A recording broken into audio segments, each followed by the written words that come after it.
All right. Well, first of all, thank you for inviting me. Now, oops, and then she moves forward. So yes, this is the Integrative Space Health, agentic AI, artificial intelligence, and precision medicine, and that's a topic that I'm going to try to go fast, but it's quite a heavy areas to talk about. But anyway, this is go. I'm going to present a system biology and technology framework that we've been developing for the last 5 years or so with MMARS for sustaining human life beyond Earth. And so I am Dane Commander Dr. Susan Jewell, space medicine physician scientist, pioneering analog astronautics, and also frontier fellow with the NASA Trish. All right. So first of all, what we say is, what does it mean to live in space? Well, that's actually a very important and a very deep question, and you can't answer that in like 30 seconds, right? But basically, space is a very dangerous environment for everybody, for humans. We are adapted to 1G on Earth. We have not adapted, to live in an altered gravity in space. And so there's a lot of challenges for us to actually want to actually not survive only, but thrive in space. And a lot of it is the physiological, the psychological, the physical, and the philosophical, which is our inner space journey that we need to actually understand and be trained in before we can actually say we want to live in space or we can live in space. So with MMARS, over the years, we looked at many different challenges, problems of astronauts or humans in extreme environments, and we've developed the integrated space health. And basically, this is the holistic approach of how we can help a human to live in extreme dangerous environments. And it comprises of many things, but we focus on four areas: the biological integration, which is basically systems biology, precision medicine; psychological and behavioral integration, which is looking at mental health, team cohesion, wellness; technological integration, the development of AI driven care, biosensors, and so on and so forth; and philosophical, which is more of the focusing on spiritual integration, is what is your purpose for going there and doing what you want to do there, and how do you adapt, and what's your flexibility, and also have you started your inner space, understanding who you are before you go into outer space, right? So the whole connection of inner space or outer space is a very, very strong connection that we don't really dive into when we do these analog trainings. So let's start with biological integration. So this is really looking at things on the molecular cellular level. You have the genomic side, which looking at, extreme environments changes our genetics, our epigenetics. It changes our immune system. There are a lot of genetic changes in altered gravity, right? So we need to look at those changes in space. We need to study it, and then we can say, how can we actually prevent these changes?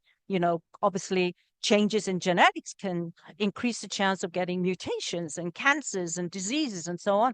So we're not going to literally live long term in space if we don't address these issues. Metabolomics, which is basically our metabolism, that's going to be absolutely, affected when we're living in altered gravity, altering the oxidative stress in our cellular level, right? The mitochondria, the ATP. So we have to figure out, how do we prevent that happening? Precision precision medicine, in this case, PK is pharmacokinetics, is basically, when you go into an altered gravity, the drugs and the efficacy, the toxicity, the distribution clearance, and so on and so forth, the kinetics of drugs is going to change because our bodies adapt to 1G. So when our body changes anatomically and physiologically, the drug kinetics is going to change. So we have to look at precision PK, precision drug medicine as well.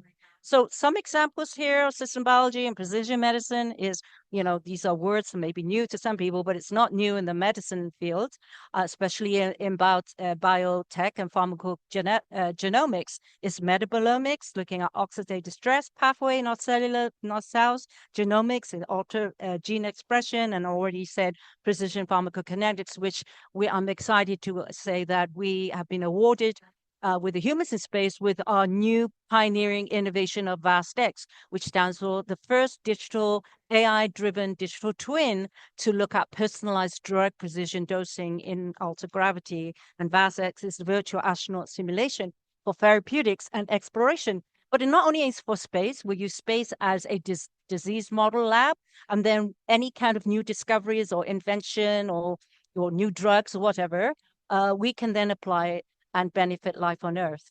So the other P is psychological and behavioral integration. So in this case, we're looking at mental health, we're looking at wellness, we're looking at team cohesion. And so over the years, MMARS has developed a vast program called Astral Wellness, bringing in technology, look, for example, body mapping using spatial computing, using XR headsets, bringing you into like even martial arts. You have the chance to conduct martial arts, Tai Chi, Qi Kong and things like that, because it's really also about the exploration of self. You have to know who you are before you actually can help others or actually know where are your limitations in terms of your not only your skills but your personality, right? Your behaviors. And those are things that I think are important ingredients and components into wanting to actually be an astronaut and live in or go to space. And then those who want, like myself, want to live permanently in space. All right. So those are important things to look at: team cohesion, collaboration, communication, coordination. All these things are these analog missions that we conduct is really looking at those issues as well and finding the mitigation countermeasures. So of course, technological integration, like now the incorporating wearable biosensors, looking at the artificial driven care, like bringing a humanoid robot, which is what we will be doing in 2026. We're actually going to incorporate permanently a humanoid, autonomous humanoid robot that's going to be under our AI trained program to help us with the crew, to actually be part of the crew team. And then, of course, remote monitoring with satellites and things like that. So another one, I think, is this philosophical and spiritual integration, the overview effect. If you don't know what that is, that's actually a phenomenon that's coined by Frank White. And it's basically what he's done when he did a research. He interviewed over 500 astronauts that went to space, passed the Kármán line. By the way, you only call yourself an astronaut if you actually pass the Kármán line, which is 100 miles above sea level. And otherwise, you cannot call yourself an astronaut. Anyway, so he interviewed these astronauts. And the one common thread that they said was when they look back from space to Earth, they have this very transformative spiritual transformation.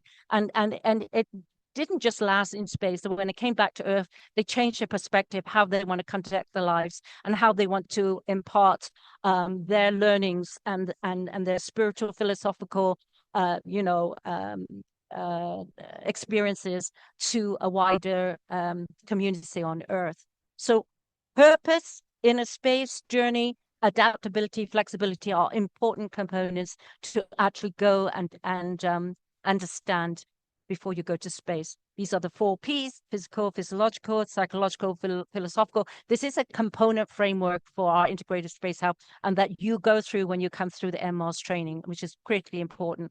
We use, I'm not going to go through all this, but we use analog habitats as proxies or test beds for space settlement, and we do a lot of not only hard science, but soft science and human, looking at the humanness of when we live in isolated, confined environments. And here's some examples.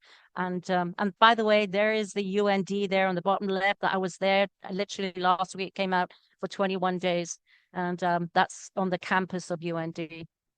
And so here we're also looking at incorporating agentic AI, artificial intelligence for space health. I'm not going to go into it because I need to talk fast. But basically, this is the future. This is the future of when you are deep space, when you are untethered from Earth, you're not going to have communication or you're not going to be monitored by mission control. You have to be on your own. And so this is, I think, the exciting area of incorporating agentic AI to support astronauts' health and operation in mission. So it's basically like that science fiction Space Oddity 2001 when they had HAL, right? That computer AI. However, the problem with HAL, it was like it when they programmed it, they didn't program to put humans as a priority.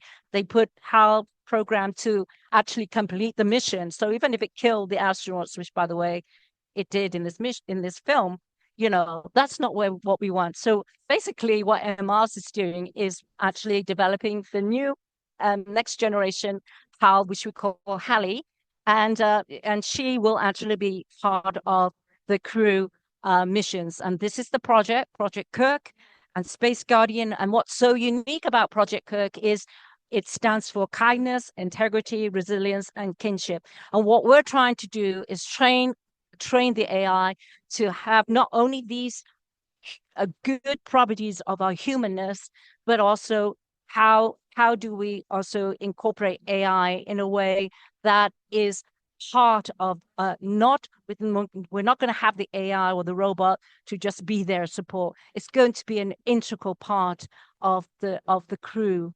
And I think that's the difference in terms of the vision of where we were going, right? So so Project Kirk is actually the crew AI, but in concurrent, we're also developing Space Guardian GPT, which is going to be the crew personal AI. So not only do you have a crew AI, you yourself have your own personal AI.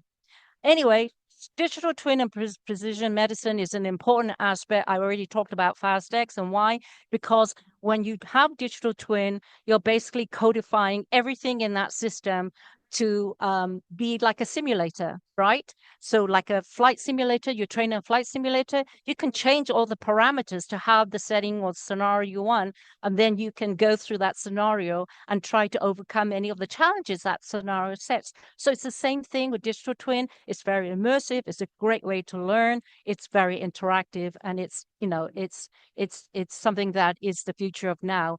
And precision medicine is really about personalized, predictive, and preventative medicine, and it's for you and only you. So it's tailored for you, and I think that's where the future of medicine is going to go, especially for astronauts. Of course, here we all know AR and XR for mental health, and this application here you could see in MRs, we actually bring in sonic meditation, vibroacoustic therapies as well, because that's all part of the astral wellness project. And then translating space medicine to planetary health. Everything we do in space needs to have what we call a massive transformative purpose, an MTP. In other words, what you do something in space is not just for space. It's not just for astronauts. It needs to benefit with spin-off benefits for life on Earth, ultimately to improve the quality of life on Earth. And that's when people say to you, well, why do you want to spend all this time and all this money to go to space? We have lots of problems on Earth. Well, that's the reason why. It's because space will allow us to find new discoveries, new ideas, new technologies that we can apply to improve life on Earth. And that's very critically important for MRs, right? So with that said, future of living in space.